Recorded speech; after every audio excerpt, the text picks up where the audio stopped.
आंनि फिसायखौ लानो थाखाय सोरबाया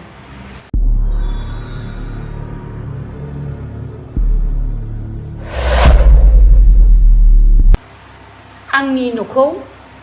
फैसालिया गैलानो होननाय लोगो लोगो सिख्लाफ्रा हां हां जाहैदों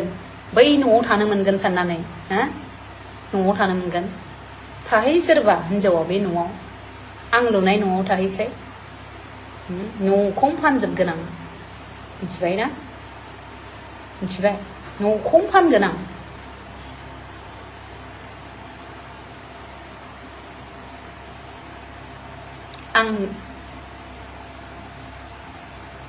सिख्लाफ्रा ओरै जागासिनो दं आंनि फिसायखौ लानो थाखाय सोरबाया जाय नों नुगोन ना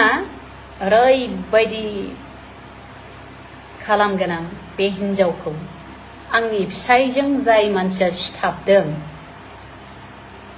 आरो गलासो आरोना दिनै ससियेल मीडियानि गेजेरजों आङो जा जाम्बियै रायलायहरदोंना अरे कभी कभी उल्लू का पत्ता भी बनना चाहिए हाँ तब है इंसान सीधा हो जाता है मालूम है सिद्धा जायो तखन है मानसिफ्रा